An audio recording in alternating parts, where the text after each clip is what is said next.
He was a proud Korean businessman who let no one touch his hair, except her, a bold African stylist in Seoul. What started as simple haircuts soon turned into secret confessions, sparks, and battles against family and society. But when love cut deeper than prejudice, everything changed forever. The young Korean businessman sat in his black luxury car, staring at the small salon across the street. The glass door carried the name in gold letters, Jennifer's Touch. The sign looked ordinary, but for him, it was more than just a salon. It was the only place he could trust. Inside, Jennifer adjusted her apron. She was tall, her skin glowing against the bright lights, and her hands always steady when holding scissors. Her salon was popular among Africans in Seoul, but it had also become a quiet place where even busy Koreans would line up. She had something they couldn't describe, confidence mixed with warmth. When he stepped in, the chatter died down. The other customers whispered his name. Miho. Everyone in the city knew him, the young CEO of a tech company, always polished, always distant. He nodded politely but never smiled. Same as usual? Jennifer asked softly. He sat down with careful movements. Yes, only you, he replied. His tone was cold, but his eyes held something else, trust.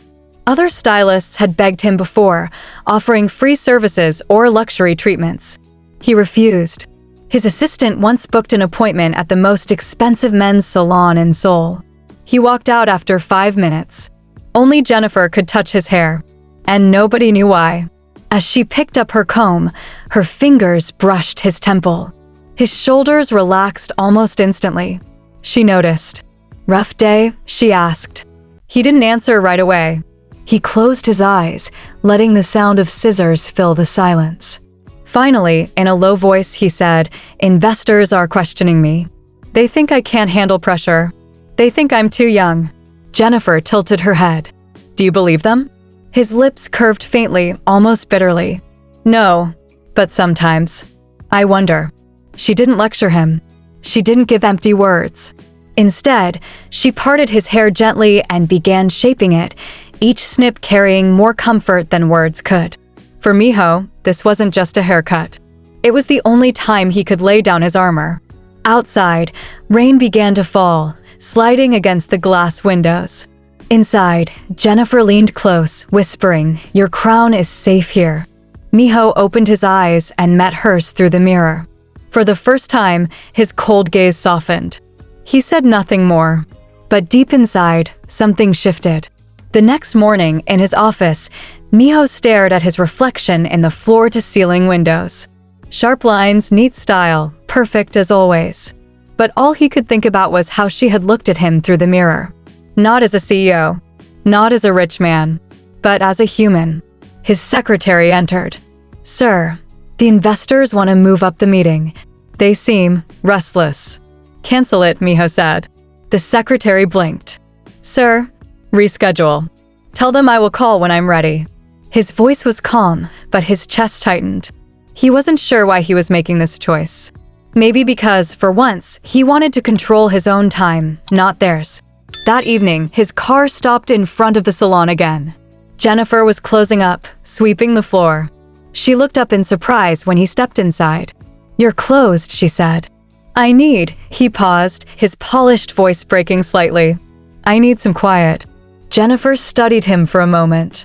She didn't ask questions. She simply nodded and locked the door behind him. He sat in the chair, even though he didn't need a haircut. She placed the cape around his shoulders anyway. "You know," she said while brushing his hair slowly, "back home, hair is not just hair. It tells stories. When a woman wears braids, it can mean marriage. When a man shaves his head, it can mean mourning. Every style carries a message." Miho's eyes followed her in the mirror. "What does my hair say?" She smiled faintly. "It says you are trying to be strong. But strength doesn't mean silence." For the first time in years, Miho laughed. Soft, short, but real. The whispers began a week later. His employees noticed how often he left the office. His driver told someone that the boss only went to a small African salon in the city.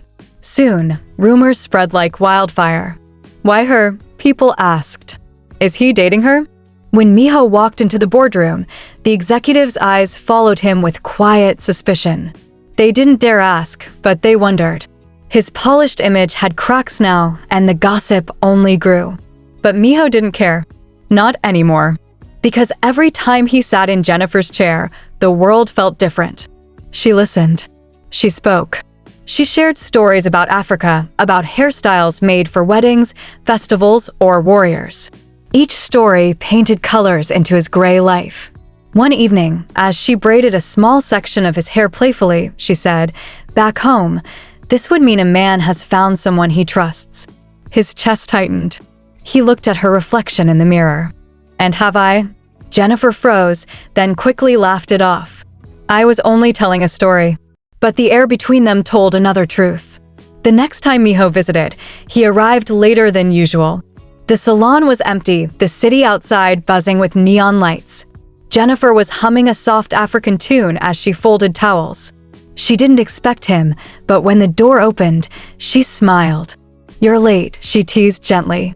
He removed his jacket, looking unusually tired. "The board is questioning every decision I make. They think I don't listen. They think I'm reckless." She raised an eyebrow. "And are you?" He almost smiled, but his shoulders slumped. "Maybe." Jennifer didn't reply with advice. Instead, she guided him to the chair. She combed his hair slowly, carefully, as if untangling his thoughts. He closed his eyes, his breathing finally steady. "You know," she said softly, "back home, people believe the hands of a hairdresser can take away pain.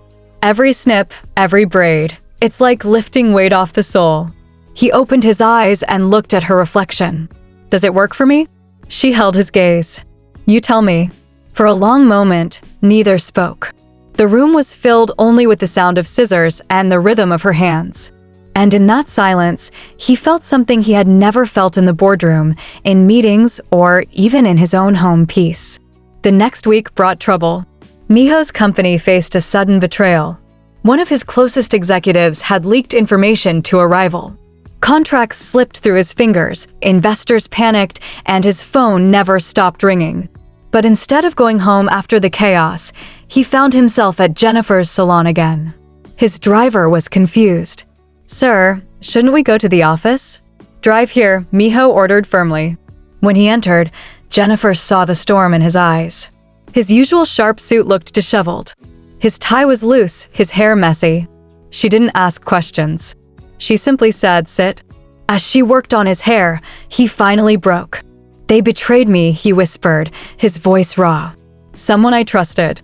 Everything I built, it could collapse." Jennifer didn't stop moving her hands. She trimmed carefully, her touch steady.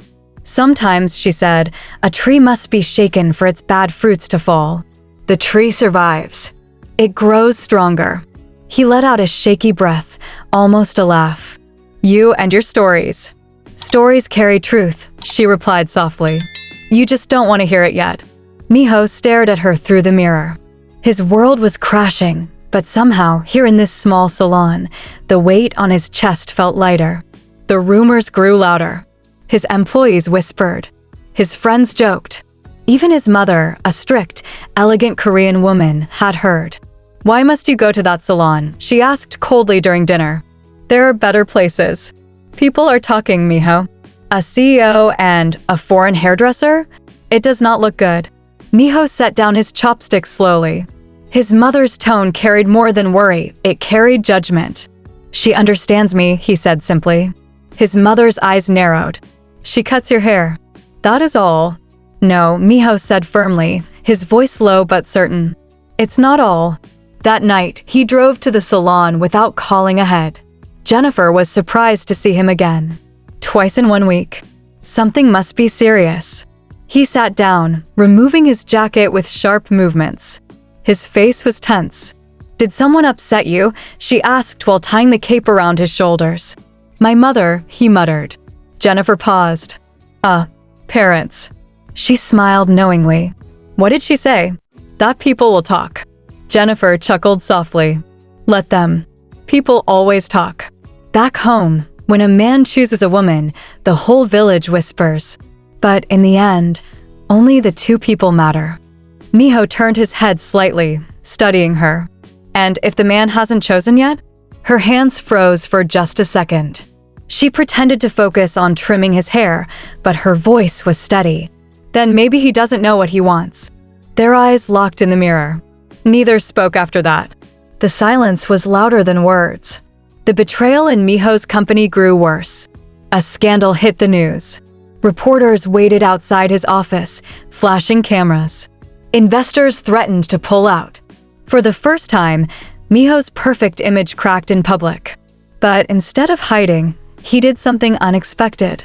He appeared at Jennifer's salon in broad daylight when the place was full of customers. Gasps filled the room. Phones came out. People whispered his name. Jennifer felt the heat of all those eyes, but Miho didn't care. He walked straight to her chair and sat down. "Cut it," he said. "Now," she whispered, nervous. "Yes, now." His voice carried no shame, no hesitation. Everyone in the salon watched as Jennifer wrapped the cape around him. She could feel the weight of the moment. Her hands shook slightly, but she steadied herself. She spoke in a calm tone, ignoring the whispers. "Do you know what they'll say after this?" "I don't care," Miho replied. His eyes met hers in the mirror. "Let them talk." And for the first time, he looked free. The next day, headlines exploded. Korean CEO seen at African salon. Who is the woman behind his hair? Some articles mocked him. Others speculated romance. The board called in panic. But Miho sat in his office, reading the news with a strange calm. Because all he could think about was Jennifer's hands in his hair and the way she made him feel like a man, not just a businessman. The scandal at work didn't stop Miho from visiting Jennifer. In fact, it became a daily ritual. Each day, the noise outside seemed louder, the city gossip harsher, but inside the salon, time slowed. He arrived one evening, the neon lights outside reflecting on his sharp face. His suit was crumpled, and his tie hung loose. The tension in his jaw was visible, but the moment he stepped into the salon, it melted slightly. "Busy day?" Jennifer asked as she guided him to the chair. "You have no idea," he replied, slumping into the seat. She began her work, trimming and shaping his hair with steady, confident hands. The scissors clicked, filling the quiet room. "You know," she said, "hair can be like life. You can't control every strand, but you can make it look good anyway." Miho chuckled softly, the first genuine laugh in weeks. "I don't think anyone else could make it look good," he admitted. "You already know that," she said, her voice gentle. "So why are you telling me now?" "I don't know," he confessed. "It's just easy to be honest here." Her eyes softened. "Because I listen?" "Because you understand," he said quietly. Jennifer's hands didn't falter. Each snip seemed to cut away a little of his stress, leaving him lighter.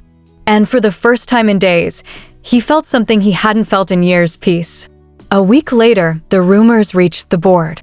Executives called him one by one, warning about public perception. Investors were anxious. Even his closest friends questioned his judgment. But Miho ignored them.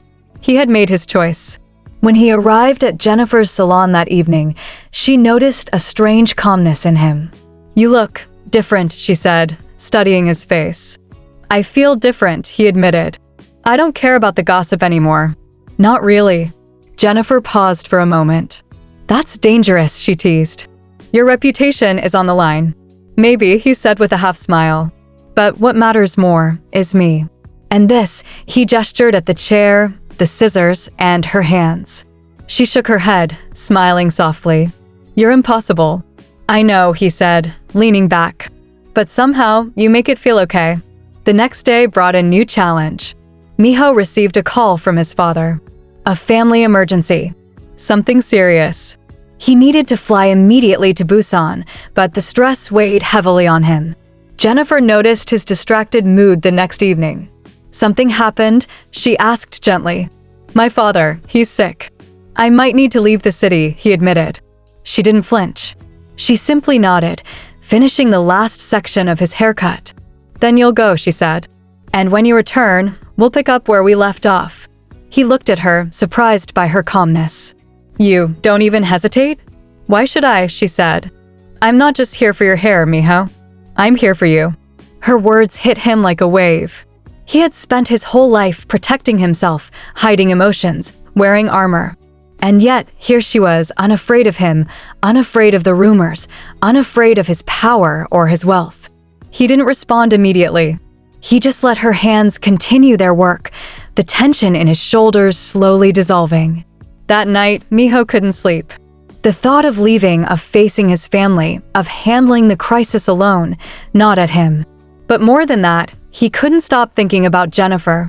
Her calmness, her wisdom, the way she seemed to see him, the real him, without judgment.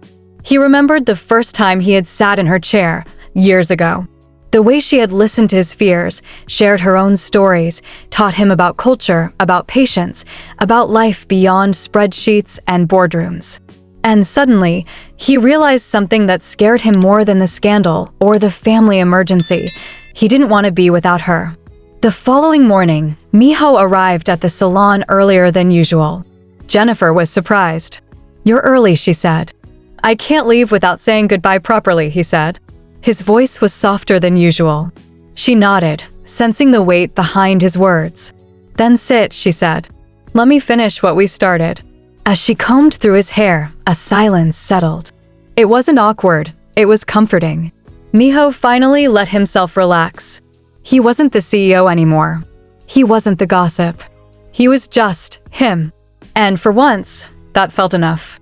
Miho traveled to Busan the next day. The hospital room was cold, filled with the quiet hum of machines. His father lay weak on the bed, his once powerful presence fading. "Father," Miho said softly. His father's eyes opened slowly. "You came." His voice was raspy, but there was relief in it. For hours, Miho stayed by his side, speaking little. He thought of the company, of the investors, of everything waiting for him in Seoul. But strangely, his thoughts drifted to Jennifer more.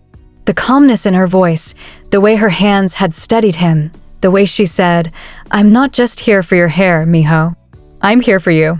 When his father fell asleep, Miho stepped into the hallway and stared at the night sky through the hospital window.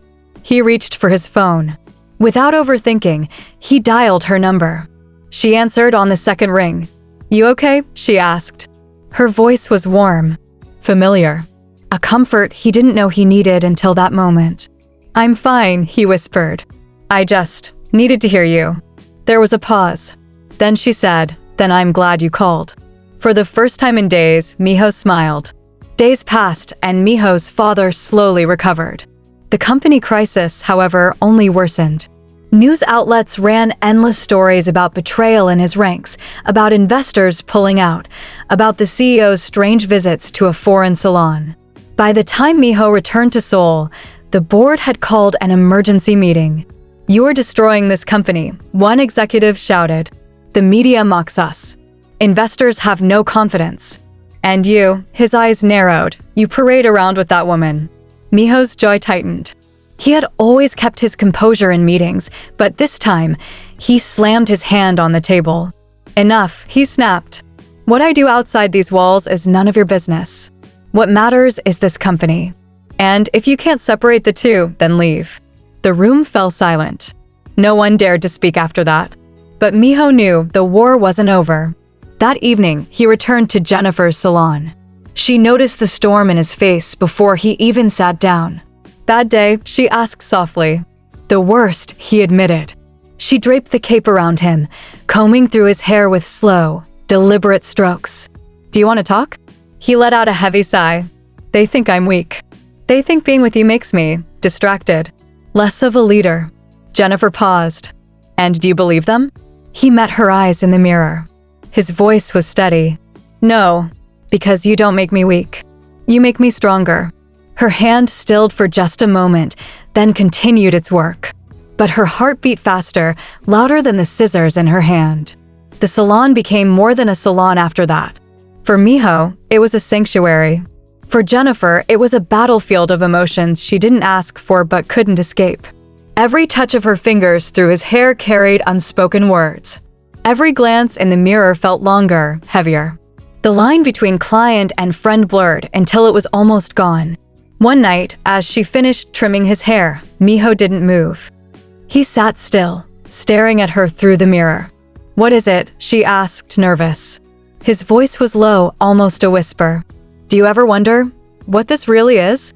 Jennifer froze. "Miho." But before she could finish, the salon door swung open. A group of women entered, laughing loudly, breaking the fragile silence. Jennifer quickly stepped back. "We're done," she said, forcing a smile. Miho stood. His face gave nothing away. But his eyes burned with something she couldn't name. The whispers grew crueler in the weeks that followed. Some said she was using him for money. Others said he was only playing with her, a temporary distraction. Photos of them together leaked, him entering her salon at night, her standing by his car once. The online comments were vicious. "Gold digger. She's ruining him. He'll never marry her." Jennifer read them late at night, her chest heavy. She never told Miho, but the words cut deep. One evening, as she swept the salon floor, her phone buzzed. A message from him, "I'm outside." She opened the door to see him leaning against his car, exhaustion written all over his face. "You should rest," she said. "I can't," he replied. His voice was hoarse. "Not until I see you." Her heart clenched. She wanted to tell him everything about the rumors, the pain, the fear. But instead, she simply whispered, "Then come in." That night, there was no haircut, no cape, no scissors. He just sat in her chair, and she stood beside him, her hand resting gently on his shoulder. They didn't speak much. They didn't need to, because in that silence, they both realized this was no longer just about hair. This was something deeper, something dangerous, something neither of them could ignore. The rain was falling hard that night when Miho arrived at Jennifer's salon. She was about to lock up when he stepped inside, soaked from head to toe. His hair clung to his forehead, his suit drenched, but he didn't care. "Miho," she gasped, rushing to grab a towel. "You'll get sick." He caught her wrist gently. His eyes locked on hers, dark and unreadable. "Don't," he whispered. She froze. The salon was silent except for the sound of rain pounding against the glass. "I tried to ignore it," he said, his voice breaking. "I told myself this was just about hair, about trust, about peace. But every time I sit in this chair, every time your hands touch me, I feel something more." Her heart thudded painfully in her chest. "Miho." He stepped closer, his voice trembling with a rare vulnerability. "Do you feel it too?" Jennifer swallowed hard, her mind spinning. She wanted to deny it, to protect him, to protect herself. But the truth was louder than her fear. "Yes," she whispered. "I feel it." The words hung heavy in the air. His breath caught. For the first time, the careful mask he wore every day shattered completely. Slowly, almost hesitantly, he reached up and cupped her face with his hands. "Then I can't keep pretending," he said softly. Her eyes closed as tears threatened. "But the world. Let them talk," he cut in firmly. "I don't care anymore. The board, the rumors, even my family. None of it matters if I don't have you." Her chest tightened. She had dreamed of these words, but feared them just as much. "Miho, this will not be easy. People will hate us together." "Then let them hate," he whispered, his forehead resting against hers. "I'd rather face the world's hate than live without you." For a long moment, they stayed like that, breathing the same air, hearts racing. Then, slowly, his lips brushed hers, not rushed, not desperate, but tender, like a promise. When they pulled back, Jennifer's hands trembled against his chest. "This changes everything," she whispered. Miho's eyes held hers with unwavering certainty. "Good, because I want everything to change." The next morning, the city awoke to more scandal.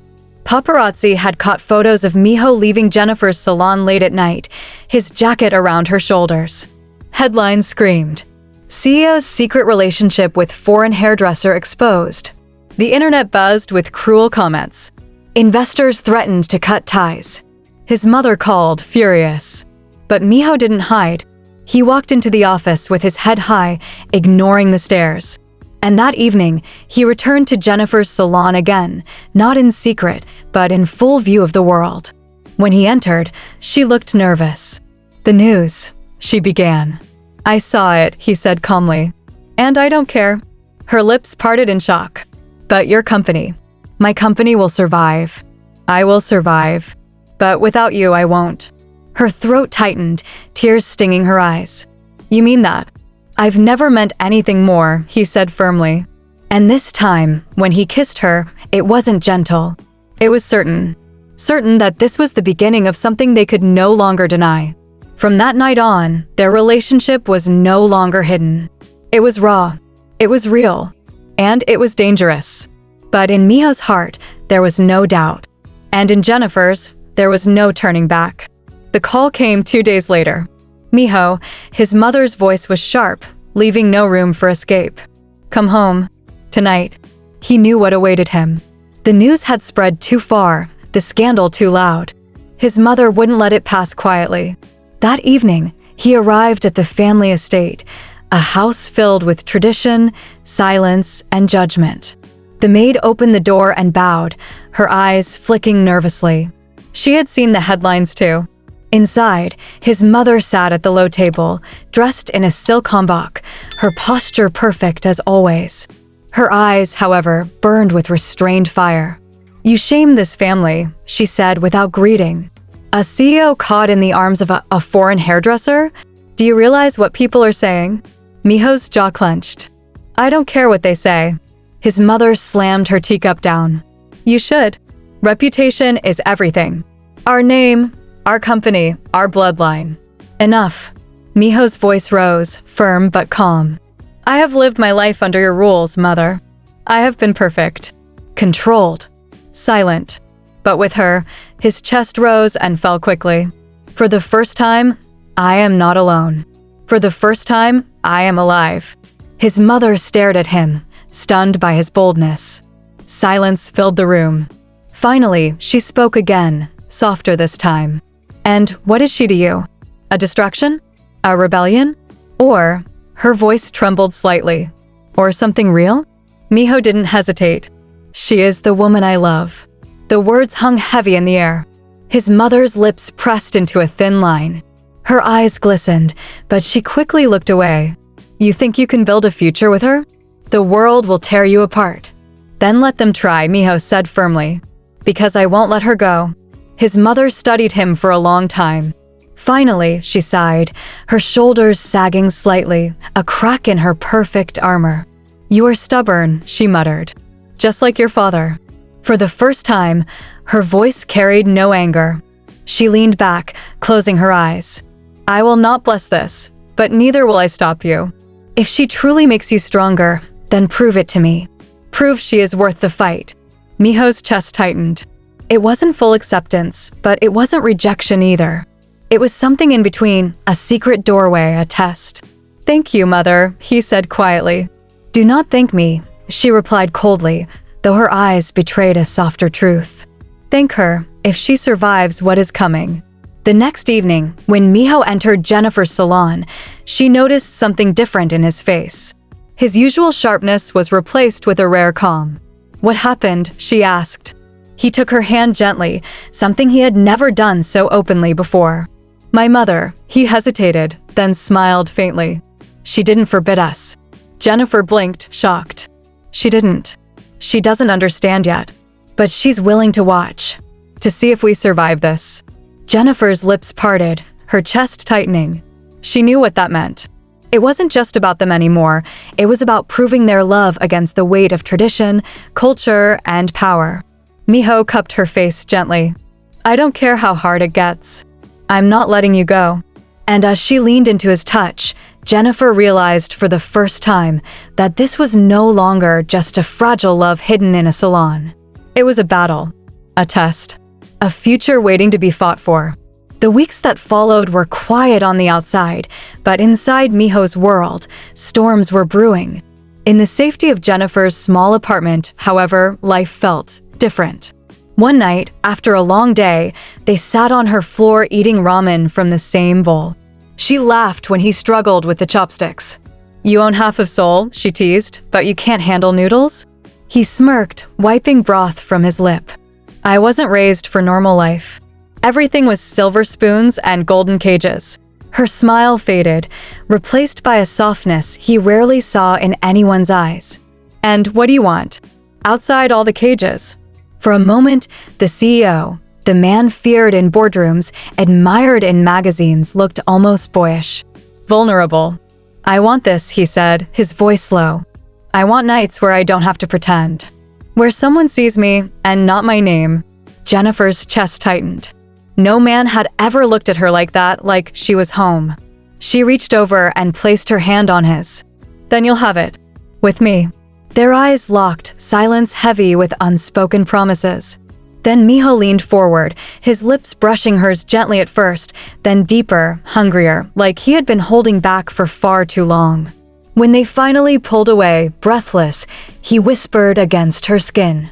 "You're mine, Jennifer." Her heart pounded. "And you're mine." But outside that warm bubble, reality was cruel. Board members had begun to whisper. Stocks were dropping. A rival company spread rumors that Miho was distracted because of his scandalous relationship. The boardroom was ice cold. Whispers filled the air as Miho walked in, every eye sharp and waiting for his downfall. His most trusted deputy had betrayed him, leaking confidential deals to a rival.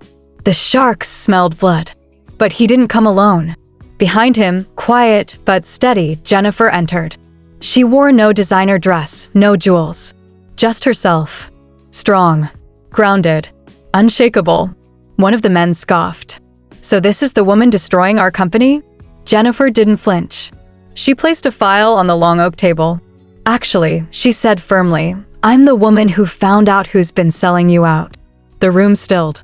She slid open the folder. Inside were emails, bank transfers, and call logs connecting Miho's deputy to the rival company. She had gathered it quietly, using her friends in Lagos and Seoul, leveraging her connections nobody thought she had. Gasps filled the room. Miho's betrayer turned pale. Miho's jaw clenched, but his eyes flickered to Jennifer, half in shock, half in awe. You saved me," he murmured later when they were alone. Jennifer cupped his face, her smile soft. "No, I just reminded them who you are." Word spread quickly. The empire Miho had built stood firm again because of her. And that was when Mrs. King, his mother, came to her quietly one evening. She didn't arrive with bodyguards or pearls, just herself, dressed simply, her usual steel in her eyes replaced by something warmer. "I used to think," Mrs. Kong began slowly, "that love was a weakness. That it would strip my son of the man he was raised to be. But tonight, I saw the truth." Jennifer lowered her gaze, bracing herself. Mrs. Kang stepped closer. Her hand, surprisingly gentle, rested on Jennifer's shoulder. "You are not his weakness," she said softly. "You are his strength. And for that, I owe you an apology. And my respect." Jennifer's eyes widened, tears welling up despite herself. "Are you saying you accept me?" Mrs. Kong gave the faintest smile. "More than that. I'm saying, welcome to the family." That night, Miho found Jennifer sitting on the balcony, her face wet with tears, but her smile brighter than the city lights. "She accepted me," she whispered as he wrapped his arms around her. He pressed his lips against her temple, his voice rough with emotion. "Of course she did. Because I'd rather lose everything than ever lose you." And for the first time, the woman who had once been mocked in his world felt something she thought she'd never have. A home, not just in his heart, but in his family too. Weeks later, the mansion that once felt cold was alive with warmth. Miho and Jennifer hosted their first family dinner, not a corporate gala, not a stiff social affair, but a real family dinner. The table was filled with laughter, clinking glasses, and dishes Jennifer herself had suggested, blending Korean flavors with Nigerian spices. Mrs. Kang, who once disapproved, watched from the head of the table. She saw how Miho's eyes softened every time they met Jennifer's, how her son's shoulders no longer carried the same lonely weight. And she smiled a genuine, rare smile. After dinner, Miho led Jennifer outside to the garden, fairy lights dancing above them. He took her hands, his voice low but steady. "Jennifer, the world laughed at us. They doubted us. Even my own family resisted. But you," his voice broke slightly, "you never let me fall. You became my strength, my safe place, my everything." Jennifer's eyes filled, her chest tightening. "So now," Miho continued, dropping to one knee, "I want the world to know that I choose you. Not for appearances, not for rebellion, but because you are the love of my life." He opened a velvet box. Inside, a ring sparkled under the lights. "Marry me, Jennifer." Her breath caught. She glanced toward the window, where Mrs. King stood, nodding, approval shining in her eyes. Tears spilled down Jennifer's cheeks as she whispered, "Yes. 1,000 times yes." Miho slipped the ring onto her finger and pulled her into his arms, kissing her as the lights above seemed to shimmer brighter. In that moment, everything that had once divided them, race, class, prejudice, fear, faded away. All that remained was love. Strong, unshakable, eternal. And as Mrs. Kong whispered quietly to herself, watching them, "She truly is his forever." Drop your thoughts in the comment section. Please, if you enjoyed this story, like, share, and subscribe.